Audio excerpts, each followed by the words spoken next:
თეიმურაზ პაპასკირი არის ჩვენი სტუმარი კოალიცია ცვლილებისთვის წევრი. მასთან ერთად შევეცდებით დავეწიოთ ივანიშვილის რეჟიმის ლოგიკას. მოგესალმებით ბატონო თეიმურაზ. პირველ რიგში ეს წერილი რაღაცნაირად ამოვარდნილია ქართული ოცნების ბოლოდროინდელი პროპაგანდიდან, რომელსაც თითქოს არ აინტერესებდა არაფერი, რასაც ამერიკაში წერდნენ და იღებდნენ. რა წერილია ეს? ვისი დაწერილია თქვენი აზრით? ამით დავიწყოთ საუბარი. ხო, პირველ რიგში მივესალმები თქვენს მაყურებელს და პოლიტპატიმრებს, რომელთა მალე განთავისუფლების იმედიც მაქვს. კი ბატონო. და რაც შეეხება ვისი დაწერილია წერილი, ახლა ბოლო დროს ვიცით, რომ ჩვეულებრივ წერდა ბატონი შათიშვილი ამ წერილებს და ალბათ არც ეს სიტუაცია გამონაკლის, მაგრამ რეალურად ეს ხომ კობახიძის წერილი არ არის. ეს არის ივანიშვილის წერილი. ამ შემთხვევაში არ აქვს მნიშვნელობა კონკრეტულად ვინ დაწერა. ეს არის რეჟიმის წერილი ამ შემთხვევაში ამერიკის შეერთებული შტატების ხელმძღვანელობისადმი, რომ ბატონო ჩვენ ესე იგი რაც გავაფუჭეთ ეს ყველაფერი ასე ვთქვათ დაგვიტოვეთ ასე და დავიწყოთ სულთა ფურცლიდან.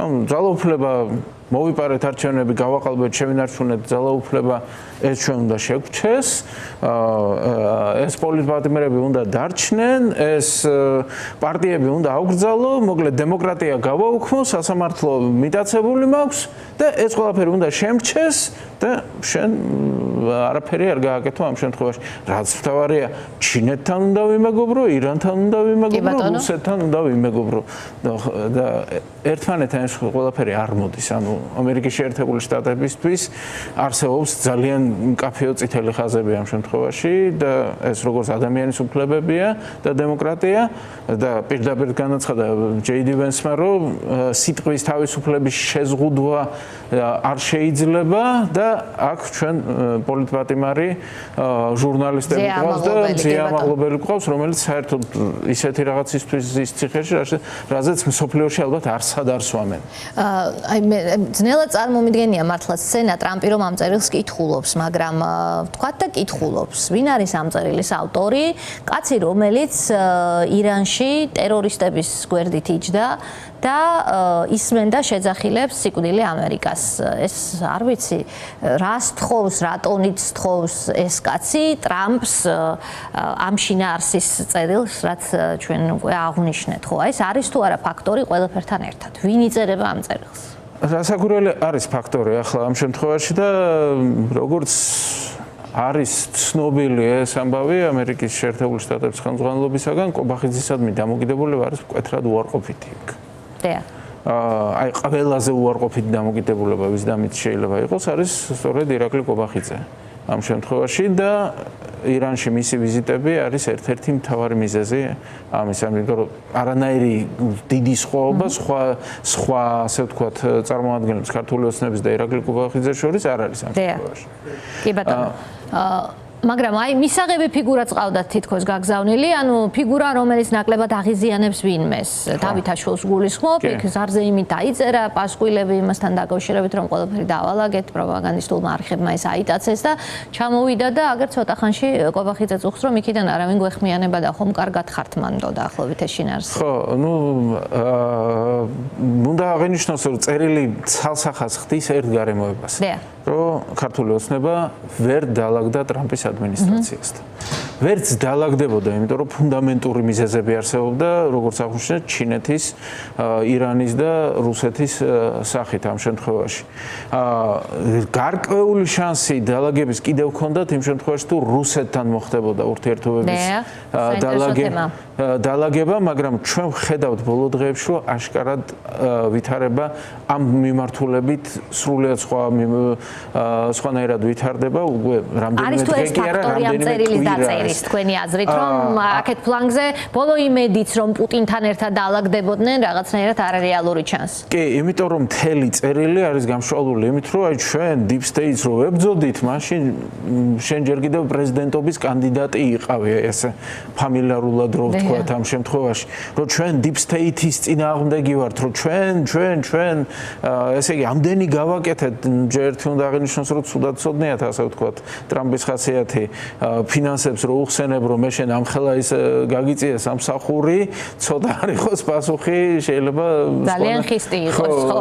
ხისტი იყოს და შესაბამისად აქედან გამომდინარე ეგ პასაჟი ნამდვილად არ იქნება მაინც და მაინც მომგებიანი, მაგრამ თავარი ის არის რომ აი ერთადერთი აი ბოლო რაც აქვთ ხო წყალწაღებული ხავს ეჭიდებოდა ეს ბოლო ხავსი ამათვის არის ეს deep state რომელიც ესე იგი მარტო ქართულმა ოცნებამ შეძლო deep state-ის წინააღმდეგობა მთელ მსოფლიოში თორე ყველა დანარჩენს ამარცხებს და აგერ ტრამპის თურმე მარცხის პირას დგას ისე გამოდის ფაქტობრივად ამ წერილიდან იმიტომ რომ ივანიშვილს არ მოუხსნის სანქციებს გამოდის რომ deep state-მა დაამარცხა იმდენ პრიმიტიულია ქართული ოცნების მსჯელობა ხშირად შეკითხვის დასმაც უხერხულია ეს რომ ითარგმნებოდეს ახლა საერთაშორისო მედიისთვის ძალიან უხერხული ვითარება ახლა ეს არის რეალურად ქვეყნის შიგნით მოქალაქეებზე გათვლილი პროპაგანდაც, მაგრამ ტრამპისთვის გაგზავნილ წერილს ალბათ ვიღაცის ტვინში აქვს მოლოდინი, რომ ტრამპი ამაზე ირეაგირებს, არ ვიცი ეს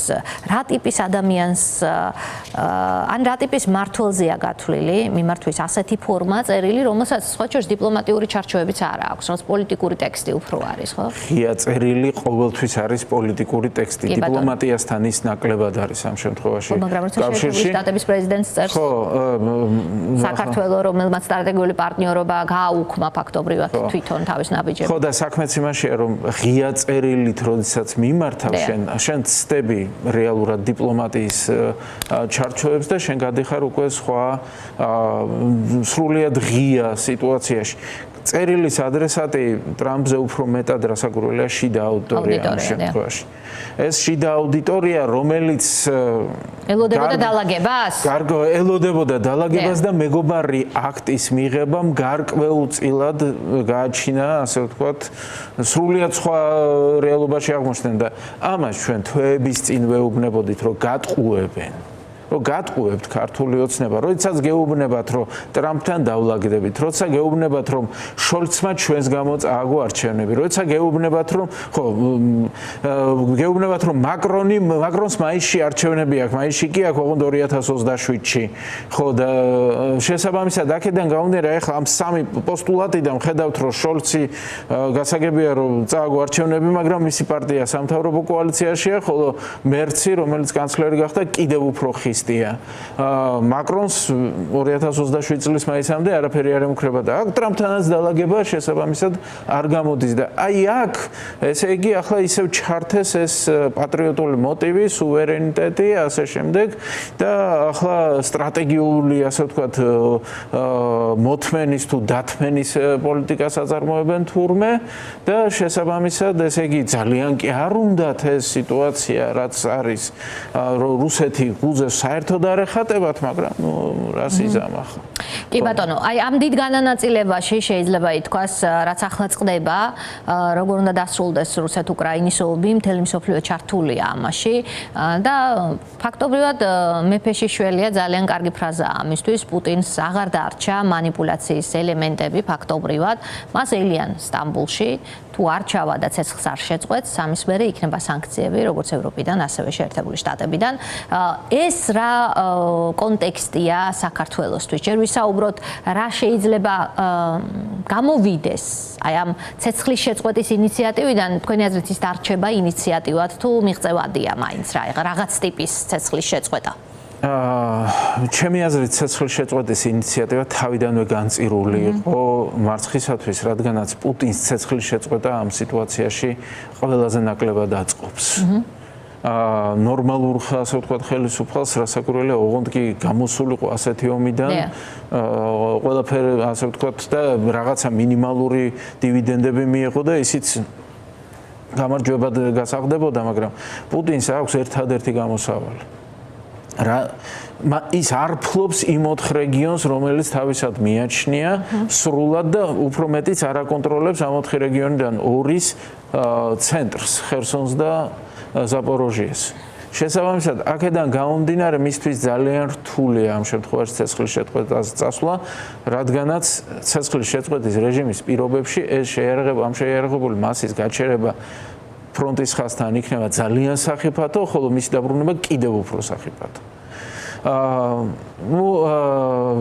მაინც არაფერს არ ვიტყვით ახლა 2 დღეა ხო სულ დარჩენილი, მაგრამ უფრო დიდია ალბათობა რომ რასაკვირველია ცეცხლის შეწყვეტა არ მოხდება და რომ პუტინი არ ჩავა სტამბოლში, ამის თქმა უკვე შეგვიძლია სტამბოლის მოლაპარაკებები სავარაუდოდ გაიმართება პუტინის გარეშე. ეს პუტინმა თქვა კიდევაც და როგორც ვიცით, ვინაიდან პუტინი იქ არ იქნება, ზელენსკიც არ მიიღებს უშუალოდ მოლაპარაკებებში მონაწილეობას, იმიტომ რომ არავითარი აზრი ამ შემთხვევაში მის მონაწილეობას ლავროვთან არ აქვს. არ შეესაბამებიან რანგით უბრალოდ ერთმანეთს. რა არის პუტინის მიზანი, რომ გაიყინოს ეს კვლავ სტამბოლის მოლაპარაკებების ფარგლებში, რაღაც ფურცლების დიპლომატიაში, ეს არის მისი მიზანი? სტამბოლის წინა შეხვედრები, როდესაც იყო 2022 წელს, მაშინ უკრაინა არ წავიდა იმ შეთანხმებაზე, რომელსაც სთავაზობდა რუსეთი, რომელიც იყო არსებული ფრონტის ხაზის გაყენით. იმის შემდგომ ჩვენ ხედავთ რას? იმის შემდგომ უკრაინელებმა დაიბრუნეს ხარკოვის ოლქში პრაქტიკულად ყველაფერი, რაც დაკარგული ჰქონდათ იმ მომენტისათვის. იმის შემდგომ ხელშეკრულების ერთ-ერთი ის იყო, რომ რუსეთი გადიოდა კიევის, სუმის და ჟიტომირის ოლქებიდან, მაგრამ ეს ისედაც ასე ვთქვათ სამხედრო საჭიროება. იმის შემდგომ უკრაინელებმა ხერსონი დაიბრუნეს ქალაქი. და შესაბამისად, ახლა იმ პირობებზე წასვლა, რომელზეც 22 წლის მაისში არ წავიდნენ, 25 წლის მაისში რატო უნდა მოხდეს? რასაკვირველია, არ მოხდება. და მთავარი ის არის, რომ აქ ჩვენ ვხედავთ სრულიად სხვა გეოპოლიტიკურ სიტუაციას, ახლა რომელიც შეიძლება იმდენად ხელსაყრელი იყოს ჩვენ, რომ ნორმალური მთავრობა ვყავდეს, რომ პრაქტიკულად ტერიტორიული მთლიანობის აღდგენისთვის უმნიშვნელოვანესი ნაბიჯების გადადგმა იყო შესაძლებელი ნორმალური მთავრობის პირობებში. ამისთვის საჭირო იყო, რომ დემოკრატია ყოფილიყო ქვეყანაში, დემოკრატიულად არჩეული ხელისუფლება ყოფილიყო ქვეყანაში და ჩვენ ყოფილიყავით არა ბარიკადების მეორე მხარეს რუსეთთან ერთად, არამედ იქ, სადაც მთელი ცივილიზებული სამყარო არის, მაგრამ ქართულმა ოცნებამ აქეთ სააკაშვილის და იქით ზელენსკის მტრობას გადააღოლა ყველაფერი აბსოლუტურად. კი ბატონო, რაც შეეხება ეგ ჩასვლას პუტინის, ჯერჯერობით არ გვაქვს ღია პასუხი და აი ზელენსკიც ამბობს, რომ იმედოვნებს, რომ იქ შეხვდება, ყველაფერს გავაკეთებ იმისთვის, რომ პუტინი შეხვდეს სტამბოლშიო და ასევე მნიშვნელოვანია კიტკელოგი ამერიკაში იმედოვნებენ, რომ შეხვედრაზე პუტინი იქნება, მარტო ამ შემთხვევაში ჩამოვა დონალდ ტრამპიც სტამბოლშიო. ეს არის განცხადებები, რომელიც ამ დროისთვის პრინციპში ვიცით და კეთდება, გადაჭრი თუ არის პუტინს არ უთქვამს, მე თუ რამე გამოვრჩა მითხარით, არ უთქვამს, მაგრამ მინიშნებებით შეიძლება ეს ვივარაუდოთ, აი შეამზადა ახალი სანქციებისთვის ხალხი. კი ბატონო, მაგრამ თქვა რომ გასათვალისწინებელია სანქციები, ორი წინადადება ქონდა ამას და აი ზელენსკი სულ რაღაც 9 საათის წინ ამბობს, რომ ყველაფერს გავაკეთებ, რომ თურქეთში პუტინთან შეხვედრა შედგეს, ვინაიდან მხოლოდ მასთან უნდა შევთანხმდე ცეცხლის შეწყვეტაზე, მხოლოდ ის წყვეტს ამას. ამაში პრინციპში სიმართლეა, ვერავინ სხვა ვერ მიიღებს ხო, განცხადებას. გასაგებია ახლა პუტინს საერთოდ უყვარს ხოლმე, რომ მას ძალიან დიდ ხანს ასე ვთქვათ ელოლიავებიან და ეს არის ადამიანი, რომელიც ინგლისის დედოფალთან შეხვედრაზე იგვიანებდა და ასე რომ მისგან არაფერია გამორიცხული. არაფერი არა გამორიცხული, რომ პოზის დაკავება, რომ მე შეეხვეწონ, მაგრამ საქმე იმაშია, რომ მეორე მხარეს მას უზის არა ის ადამიანი, რომელმაც არ იცის პუტინის დიპლომატია. ამაშია. არამედ ის ადამიანი, რომელმაც ძალიან კარგად იცის, როგორ მუშაობს პუტინის დიპლომატია, როგორ მუშაობს საერთოდ რუსული დიპლომატია და როგორ უნდა დაუპირისპირდე მას ამ შემთხვევაში. და შესაბამისად, ეს არ არის ის სიტუაცია, რომელსაც პუტინი მიჩვეულია. კი ბატონო, ასეა, მაგრამ მან იცის, რომ თუ არაფერს არ იზამს ის და ამ პოზის შენარჩუნებას გააგრძელებს, კიდევ უფრო მკაცრი სანქციების წინაშე დადგება რუსეთი. ამ სანქციების რაღაცა ერთობლიობას ხომ არ მოყვება ივანიშვილის სანქციების პაკეტიც? არის თუ არა ეს ერთი საერთო კონტექსტი თქვენი აზრით და ამის პრევენციას ცდილობს თუ არა ახლა ივანიშვილი? დიდი ალბათობით. მოდი შვიხტი აქვე დავაზუსტებ, დღეს არ ვიცი თემა და სპეკულაციას მოვერიდები, მაგრამ იყო თუ არა ეს საკითხი განხილული და ხურულ კარს მეყვა, მაგრამ სუსის ახალი ხელმძღვანელი შეხვდა ბრიტანეთის ელჩისაც, ასე რომ. ხო, ну, არ ვიცით ახლა ამასთან დაკავშირებით ალბათ არც ბრიტანეთის ელჩი გვეტყვის ზუსტ ინფორმაციას და არც სუსი გაავრცელებს გარდა იმისა, რომ განცხადება შედგა რაღაცა ზოგადი ფრაზების გარდა, რომ შეხვედრა შედგა და რაღაცაზე ისაუბრეს, ამის გარდა ალბათ ინფორმაცია არ გამოვა. ახლა ეს ცოტა უფრო რთული საკითხია, მაგრამ რაც შეეხება ივანიშვილის დასანქცირებას, ეს სავსებით მოსალოდნელია, რადგანაც მეგობარი აქტი პირდაპირ არის მიმართული საქართველოში ჩინეთის, რუსეთისა და ირანის გავლენების წინააღმდეგ. და ჩვენ ვხედავთ სიტუაციას, როდესაც თუ რუსეთი არის ბარიკადების მეორე მხარეს, მის წინააღმდეგ მიღებული იქნება მართლაც ძალზე მკაცრი სანქციები და ამ სანქციებში უკვე ამ მეორად სანქციებში საქართველოს ნამდვილად მოყვება თუ გააგრძელებს იმ პოლიტიკას, რა პოლიტიკასაც აგრძელებდა აქამდე და ამ ხელისუფლების პირობებში ჩვენ სხვა პოლიტიკას ვერც არათუ ველით, არამედ ვერც ვიფიქრებთ, რომ იქნება უბრალოდ. კი ბატონო, აი ეს წერილი დღევანდელი რამდენად შეგვიძლია გამოვიყენოთ ერთ-ერთ მახასიათებლად რა მდგომარეობაშია ივანიშვილის რეჟიმი საერთაშორისო იზოლაციის თვალსაზრისით რომ შევაფასოთ, ესე იგი ჩვენ გვყავს ხელისუფლება, რომელიც იბრალებს რომ არის ხელისუფლება, მის ლეგიტიმაციას არ აღიარებენ ქვეყნის გარეთ, არც ერთი მაღალი დონის შეხვედრა მათთან არ იმართება, ანუ ხელს არ ართმევს არც ერთი ცივილური ქვეყნის პირველი პირი მათ და არათუ ხელს არ ართმევს აღმოჩნდა რომ არანაირ კომუნიკაციას არ ამყარებს, ერთხელ შედგა ეს კომუნიკაცია, უთხრეს რა უნდა გააკეთოს და იმის მერე ისინი უბრალოდ არ რეაგირებენ არაფერზე, ვიდრე ეს ნაბიჯები არ გადაიდგმება. ასეა ეს? ნუ ერთხელ კი არა, რამდენიმეჯერ იყო, იმიტომ რომ ვიცით რომ ელჩი იყო მანამდე, შემდგომ ამერიკის შეერთებულ შტატებში, როდესაც შეხვდა სახელმწიფო მდივნის თანაშემწის მოადგილე და შესაბამისად აქედან გამომდინარე ჩვენ გვაქვს სიტუაცია, როდესაც ხალხს პირდაპირ ეუბნებიან რა უნდა გააკეთონ. და არ უნდათ ამის გაკეთება გასაგებია, იმიტომ რომ იციან რომ თუ მართლა ჩაატარეს დემოკრატიული არჩევნები ქვეყანაში, გამარჯვების არანაირი შანსი მათ არ გააჩნიათ. იციან ეს. იციან რომ შეცვლილ პოლიტიკურ ვითარებაში უკვე ვერავის ვერ დააშინებენ ახალი ომით. იმიტომ რომ უკრაინა უზრუნველყოფს იმას, რომ საქართველოში რუსეთი არ შემოიჭრას. ამ 3 წლის განმავლობაში ეს არის უკრაინის დამსახურება და არა საქართველოს მთავრობის და ქართული ოცნების დამსახურება. არ არის ეს. ეს არის უკრაინელი ჯარისკაცების დამსახურება, უკრაინის სამხედრო ხელმძღვანელობის და ქვეყნის ხელმძღვანელობის, რომელიც არ დანებდა იომა და მთელი რიგი სასტიკი მარცხი მიაყენა რუსეთის არმიას არა მარტო უკრაინის ტერიტორიაზე, სხვა შორის თვითონ რუსეთის ტერიტორიაზეც. კი ბატონო. და თქვენ პოლიტპატიმრებზე საუბრი დაიწყეთ, სხვა შორის გიორგი კვირიკაშვილის განცხადება გავრცელდა ცოტა ხნის წინ, ყოფილი პრემიერ-მინისტრის ის მოუწოდებს ივანიშვილის რეჟიმს, რომ გაათავისუფლონ პოლიტპატიმრები. ესეც რაღაცნაირი სიგნალია საერთოდ დიდ სურათში. ნუ დიდი ალბათობით ეს არის, ასე ვთქვათ, ერთ-ერთი სიგნალი იმისთვის, რომ თუ თქვენ სერიოზულად ფიქრობთ რაღაცა ურთიერთობებზე, ეს საკითხი საერთოდ განხილვას არ ექვემდებარება ამ შემთხვევაში, რომ ცალსახად უნდა გამოუშვათ ყველა. და ამის მერე შეიძლება დავიწყოთ რამეზე. შემდეგ რაღაცაზე შეიძლება საუბარი დაიწყოს. ნუ არ ვიცით, ნახოთ ახლა გიორგი კვირიკაშვილი ეჭვი მაქვს, რომ მხოლოდ საკუთარი ინიციატივით ამას არ გააკეთებთ. მას გაუქმებული აქვს ჩვეულებრივ სოციალური ქსელები და ასე დროდადრო ხოლმე განცხადების გასაკეთებლად აქტიურებს მას. ანუ ეს რაღაცა დასავლეთის მოთხოვნაა გაჟღერებული? დიდი ალბათობით არ არის გამორიცხული.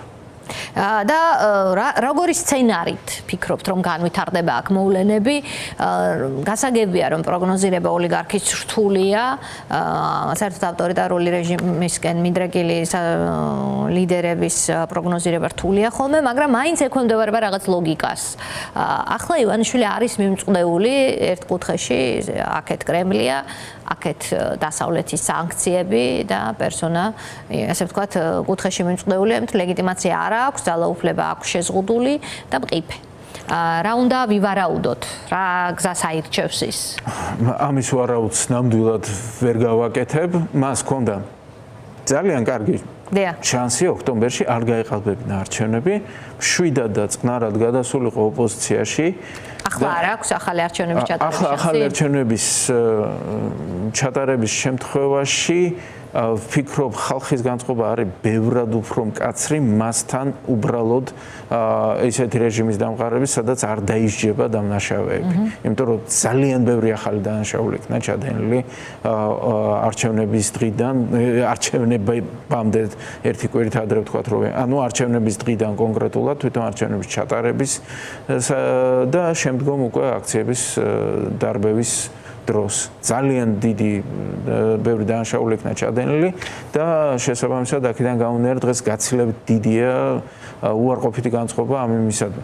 თუმცა თუ ასე ვთქვათ, ხელშეუხებლობის გარანტიები სჭირდება იმისაც, რომ ძალაუფლება დათმოს, არ ვიცი, ეგ საკითხი ალბათ განსახილველი მაინც იქნება ამ შემთხვევაში.